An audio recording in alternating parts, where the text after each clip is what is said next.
Welcome to Soken Talks.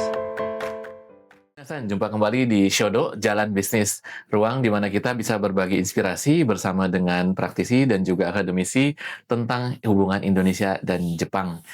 Pada kesempatan ini kita kedatangan tamu istimewa, Usi Sang, seorang psikolog sedang studi lanjut di Universitas Indonesia, dan beliau banyak berkecimpung di bidang rekrutmen. Nah, ini teman-teman nih yang sedang mencari peluang karir ke depan begitu ya. Kita bisa discuss banyak nih di sini. Tahun 2024 yang lalu itu saya dapat data bahwa 1,5 juta orang muda Indonesia lulusan D3 sampai S1 yang kesulitan mendapatkan pekerjaan gitu ya. Betul. Bahwa kita nih katanya antara generasi Indonesia emas atau Indonesia cemas nih kalau kayak gitu ceritanya ya. Wah, nah ini susah ya. Lalu ada mulai tagar-tagar kan, ya udah kita pergi aja dulu gitu ya. Hashtag kabur aja dulu. Kabur aja dulu. Nah, ada banyak pilihan ya, dunia kan masih luas ya. Dan salah satu opsi yang bisa kita tangkap itu adalah juga opsi ke Jepang nih, teman-teman kita di betul sana. sekali. Mungkin Bu Usi punya pandangan nih tentang hal tersebut. Apa sih peluang-peluangnya untuk di Jepang ini? Untuk ke Jepang nantinya Ya. ya. Oke, ya teman-teman juga tahu ya bahwa beberapa tahun ini terutama tahun-tahun terakhir sedang ada hashtag kabur aja dulu, dan peluang ke Jepang ini sebenarnya salah satu yang cukup luas begitu ya teman-teman. Kalau teman-teman tahu kan di Indonesia itu banyak banget lowongan pekerjaan yang dia mensyaratkan usia, lalu juga mensyaratkan penampilan, dan juga mensyaratkan hal-hal lainnya yang mungkin kurang berkaitan dengan pekerjaan gitu ya. Sangat banyak syaratnya. Nah, kalau untuk ke Jepang ini syaratnya mudah, yang penting teman-teman sehat jasmani, rohani, siap bekerja, mentalitasnya oke, dan bisa berangkat ke Jepang. Jadi ini kesempatannya sangat luas dan sangat banyak banget teman-teman ya. Itu nggak harus good looking, good reckoning, sama punya orang dalam ya. Waduh, ini terbuka buat semuanya. Bisa. terbuka buat semua. Good looking tuh nggak harus ya teman-teman. Jadi mau seperti apapun lookingnya teman-teman, asalkan teman-teman sehat jasmani dan rohani, itu bisa banget untuk berangkat ke Jepang. Oke. Nah, ini kan kita mulai kebuka ya, bahwa ada peluang lain, salah satunya di Jepang. Apa langkah pertamanya, Bu Usi, untuk bisa ke sana? Langkah pertamanya yang pasti persiapkan diri teman-teman dengan sebaik mungkin. Lalu yang kedua, cari tahu terus mengenai Jepang seperti apa, lowongannya seperti apa, LPK yang ada seperti apa. Maka dari itu salah satunya ada Soken School Management gitu ya. Itu adalah salah satu manajemen LPK yang ada di Indonesia saat ini, membawahi beberapa jenis LPK, dan kami membuka peluang yang besar sekali untuk teman-teman bergabung. Bisa bergabung begitu. Nah, selain itu juga persiapan administratif, lalu juga persiapan badan, persiapan juga pengetahuan-pengetahuan teman-teman seperti itu.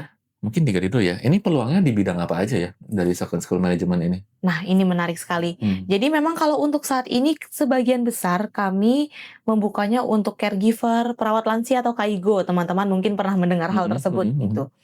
Nah, tapi kami juga membuka untuk bidang restoran, pengolahan makanan, ada juga di driver, konstruksi, dan juga di perhotelan. Jadi cukup banyak sebenarnya. Oke.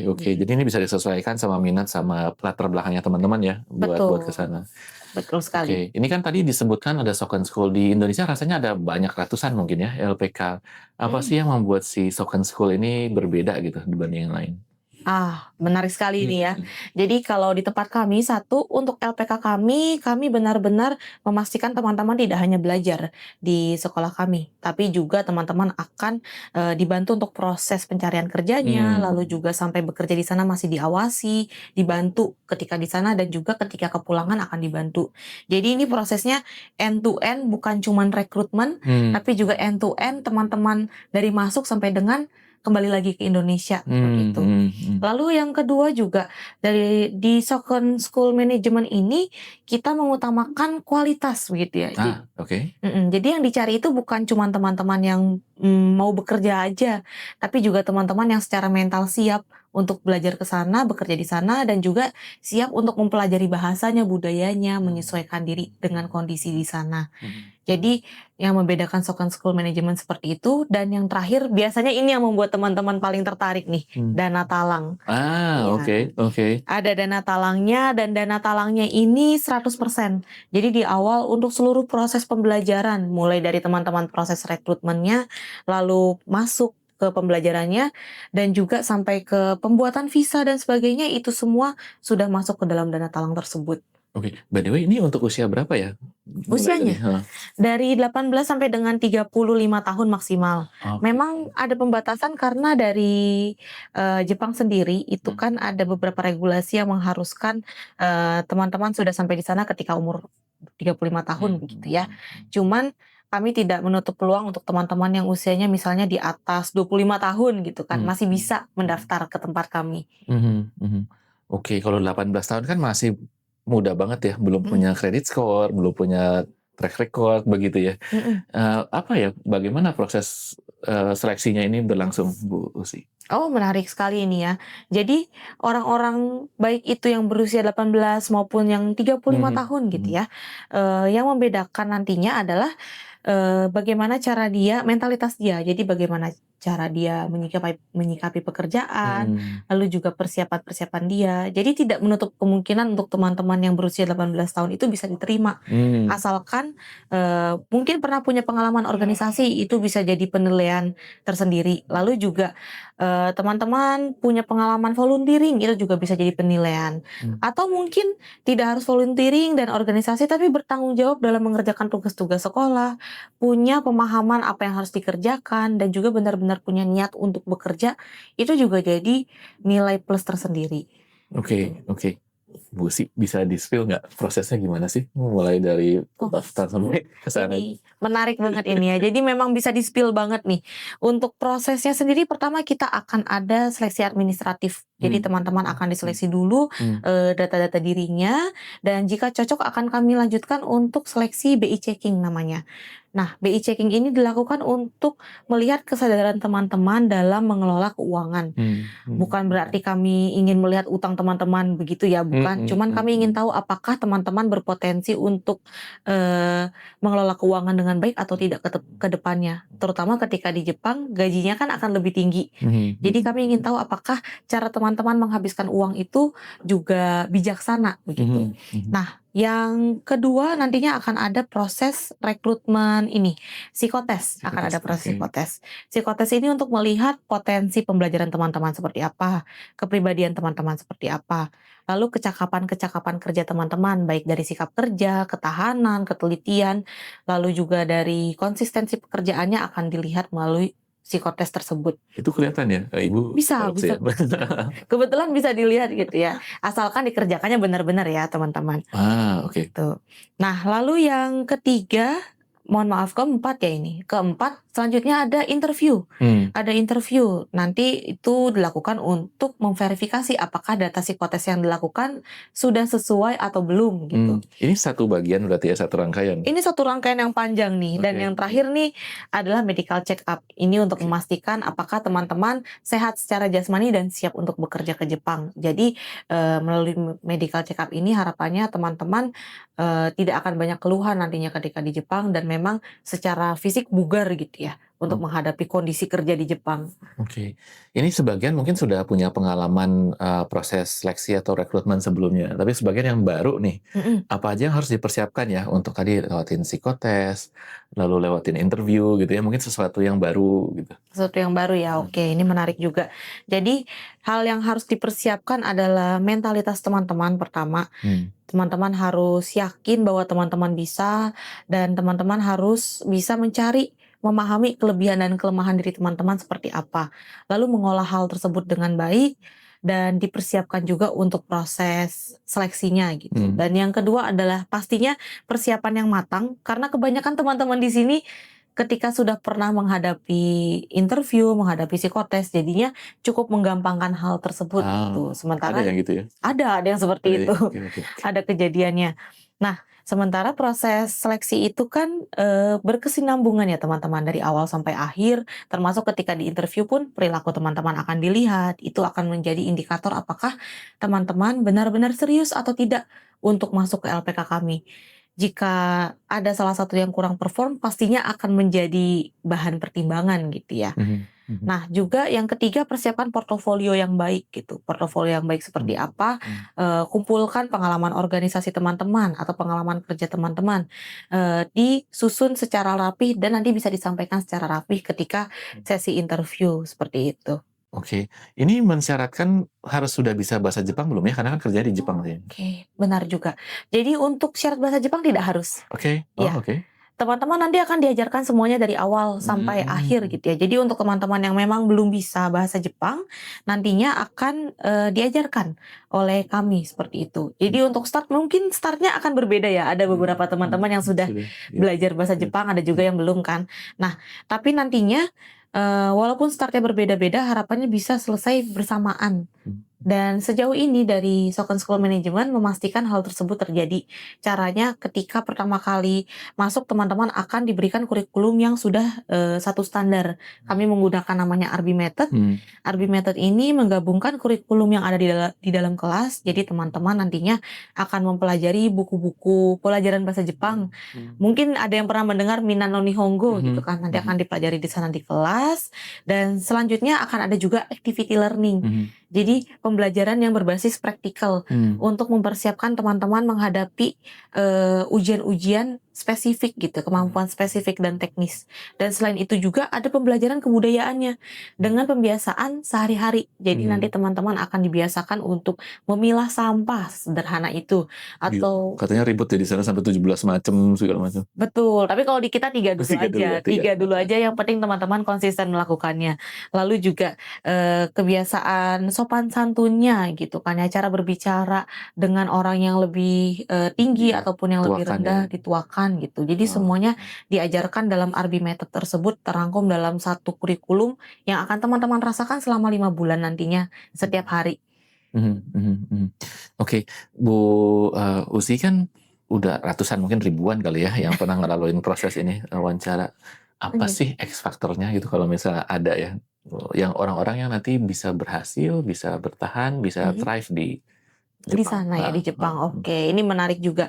Teman-teman mungkin ingin tahu apa sih yang bisa menjadi faktor kunci selain kelulusan untuk di Di LPK, LPK ya. tapi juga di Jepang nanti bisa bertahan begitu ya. Mmm, X factor-nya terutama agile mindset ya. mmm, Agile mindset, growth mhm, mindset kalau teman-teman pernah, mendengarnya. mmm, Jadi, pikiran di mana teman-teman itu kuat dan tangguh dan pasti bisa berkembang. mmm, Itu yang paling penting. mmm, Karena kebanyakan teman-teman yang sudah kami rekrut, mmm, ketika mereka punya mentality yang tangguh gitu mmm, ya, yang mmm, kuat dan mereka yakin mereka bisa berkembang, biasanya mereka akan sangat mudah mengikuti mmm, dan beradaptasi dengan budaya di Jepang, mhm. seperti itu. Jadi itu akan jadi salah satu poin kunci, yang dinilai ketika proses interview Mhm. dan psikotes. Oke, agility sama growth mindset tadi ya? Betul, agility dan growth mindset. Oke, Jadi teman-teman misalnya pun teman-teman merasa, "Aduh, saya belum punya ini, pengalaman kerja," gitu, mmm, atau mungkin, "Aduh, kok saya kayaknya tidak setangguh itu." Tenang aja teman-teman, asalkan teman-teman punya growth mindset, yakin teman-teman bisa berkembang, maka teman-teman pasti bisa. Maka dari itu, sebelum mendaftar ke tempat kami, teman-teman bisa memperbanyak latihan-latihan atau mungkin ikutan volunteering gitu ya untuk oke. melatih mentalitas teman-teman, begitu. Oke, berarti nggak perlu punya good reckoning dulu karena bisa Wah, dibantu di sini tenang tenang itu dan bisa dibantu. kemudian dengan proses, dengan support system, ekosistem yang ada itu yang akan membentuk kita untuk siap Mhm. untuk bekerja nanti di negeri orang ya, di Jepang nih yang Betul, betul sekali. Karena memang, untuk good reckoning tidak ya, tidak harus seperti itu gitu. Kami tahu teman-teman juga yang ingin kabur aja dulu pasti, latar belakangnya berbeda-beda dan sebagian besar alasannya pasti karena ekonomi. mmm, Ingin memperbaiki kondisi ekonomi di Jepang nantinya, mhm, ingin memperbaiki keadaan keluarga, ataupun juga ingin menabung, itu semua kan berkaitan dengan iya, ekonomi. iya, Maka dari itu tidak ada persyaratan rekening yang cakep gitu ya. mhm, mhm, mhm. Tapi yang penting teman-teman mau berkembang, mau belajar dan, mmm, ini ya, tetap tangguh gitu, yakin bahwa apapun tantangan yang dihadapi ke depannya, teman-teman pasti akan bisa melaluinya. Oke, ini bisa jadi satu alternatif ya untuk jalan memperbaiki ekonomi keluarga juga ya untuk Betul. bekerja di sana, dapat pengalaman Mm-mm. dan bisa ada dua jalan. Ada nggak sih pengalaman yang akhirnya melanjutkan kerja di Jepang atau memang bisa juga kembali ke Indonesia, membangun Indonesia berdasarkan pengalaman-pengalaman pembelajaran waktu di Jepang sana ya, Waktu Bu? di Jepang, oke, ada sih Pak, ada.